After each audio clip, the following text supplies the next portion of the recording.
Don't ever get it twisted, bitch.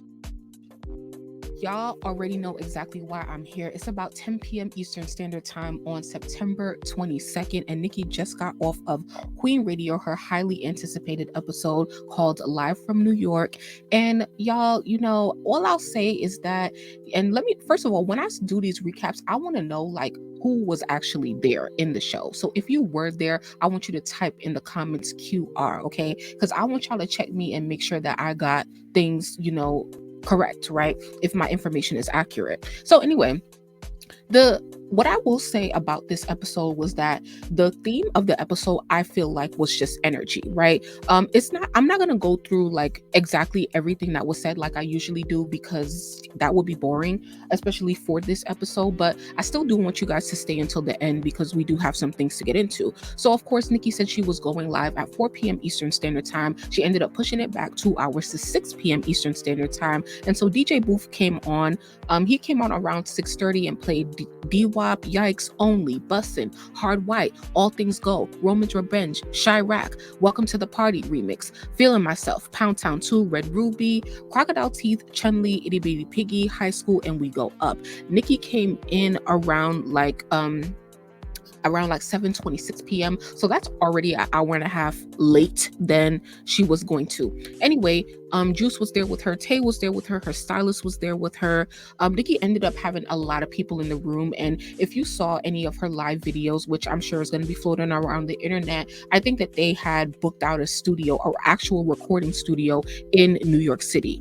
And so I think that the theme of this episode, and this is what I'm saying it is, not what Nicki said it is, because she said that the word of the day is comfortable, and y'all already know the dud that applies to, who said that they was moving around comfortably but still made calls to the police. But we're not going to get into too much of that here, because that's the thing, is that like a lot of people thought that Nicki was going to be addressing stuff and throwing shots and stuff like that. But because Nicki had went live twice in one day, the day before on Thursday, September 24th, I knew that she was really getting everything off her chest that she really wanted to say. And I knew that she was going to do something similar to what she did with Red Ruby the Sleaze. Remember when that show came out? I mean, not that show, the song came out, and everybody was up in arms because she was dissing Megan and stuff like that. They thought she was going to come on Queen Radio with that same energy. But what did Nicki end up doing? That was the night that she ended up introducing her artist that she has signed to Heavy on it. And we met them, heard them for the first time, and it was more of a formal presentation of them, as well as promoting Red Ruby and stuff like that. And I knew that she was going to take a very similar approach and get everybody hyped up and get the promotion going, because she really wanted to use her platform to shine a light on other artists, which is what she ended up doing. Okay, so she did start off the show explaining why she loves the Barbz so much. We have such force, power, consistency, and commitment. And yeah. Let's see what else. She says Republic is excited for Pink Friday 2. That's a shot if you didn't know that already. They also played Truffle Butter, Go Hard with Wayne, and she said that Going Hard with Wayne, or the song, would set the tone for the show. And so she ended up ordering food to the studio because she was hungry. Everybody was hungry. So they ordered like chicken and fries. At least that's all I heard. She probably got oxtail right now, but who knows?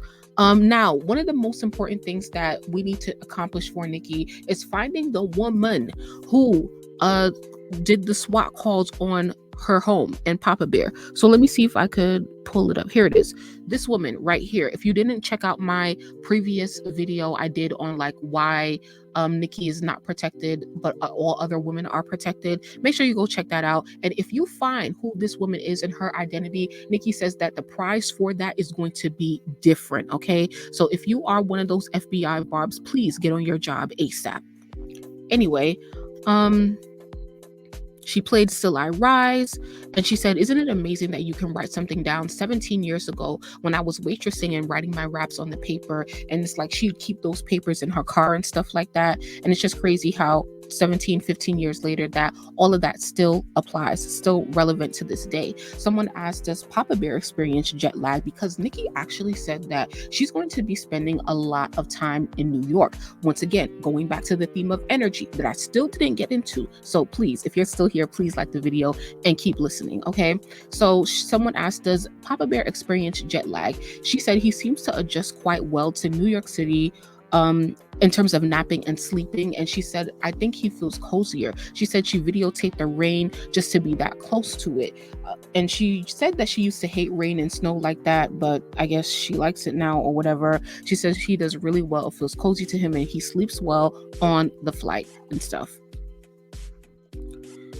And yeah, so she introduced people in the building. She had a lot of artists in the building, her New York rappers that she has signed to her. Both Rico Dana and London Hill were in the building, as long as other rappers that are signed to other labels, and a lot of rappers that are unknown and unsigned. A lot of rappers from Queens and Brooklyn, and even Staten Island. I heard someone was from there. London Hill is from the Bronx and stuff like that. So I think that let's get to the theme of energy. I think that Nicki, for several reasons, but for the purposes of this video, Nicki is really wanting to refocus her energy, because you guys have heard her in her interviews when she is going to release an album and she's like, yeah, I'll go to Miami and I'll land and immediately I need to go to the studio because the words are flowing. It's about like changing your scenery and your environment that's more conducive to your productivity. And I think that if you're someone who's ever left where you're from, like if you've ever went away to college and you've been not home for so long, and you go home, to visit your family and stuff like that, and you come back with a different energy to keep going, right?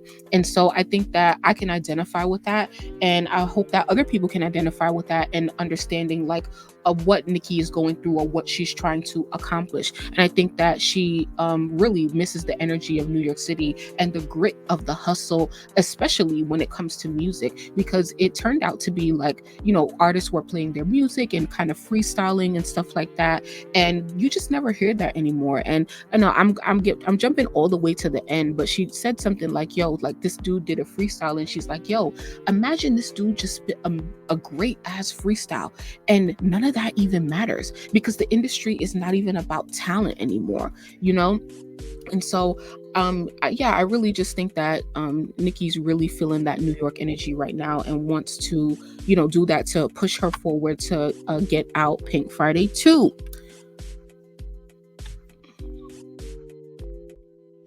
The numbers tonight were amazing. The attendance was pretty impressive. Over 17,000 people tuned in via AMP. And I know that I saw a couple of spaces on Twitter where they play it live for international barbs who can't tune in via AMP. And I saw up to 5,000 people in there. So I would say about 25,000 people across apps tuned into Queen Radio tonight, which is super cool. She ended up playing Red Ruby. And they played like a new snippet of Big Difference, but it was really hard to hear because there was a lot of stuff going on in the background, and the audio like wasn't the best in there. So I really didn't hear all of that stuff, if I'm being quite honest with you. Let's see. She went live on Instagram for a couple of times. I knew she was going to do that so that we can see like how she's looking and stuff like that. I just wish we had live visuals for Queen Radio, man.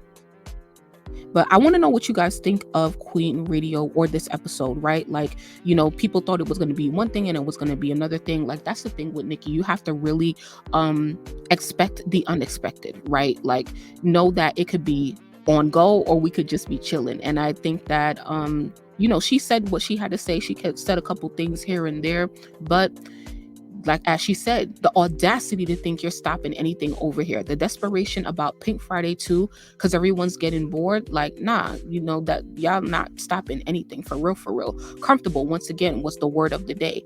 I know my name ring bells, bitch buzz me in. So she says she's happy to be home.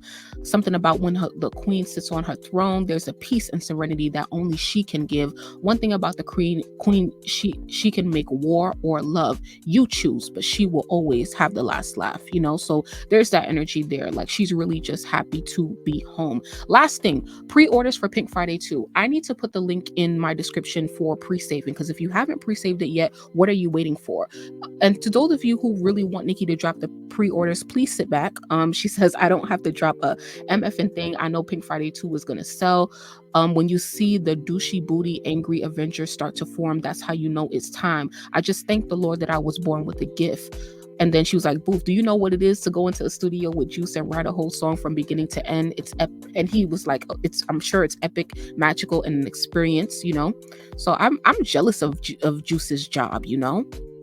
But anyway, I think I'll wrap it up here. But thanks, guys, so much for listening to this episode. If I missed anything important, please do not hesitate to let me know in the comments. But, you know, as always, before we go, what else do I have for you guys to check out? Oh, make sure that you guys check out this video as well as my video on the female rap beef industrial complex and how this beef between rappers benefits the media and the blogs and stuff like that. And this one, if you want to check that out too. But I'm just glad that you guys are here right now listening to me. And yeah, doesn't Nicki look so good right here? Like, I don't know, that video she posted today was so unreal. So thanks for listening. And if you did listen to the end, this is what I want you to type, the code phrase: keep me rolling, Juice, because I didn't even tell the story about Juice. So maybe I'll do that in a new video. Thanks, guys, so much for watching. Please like this video and please turn on the notification bell when you subscribe so that you do not miss when I upload. Okay, have a great day.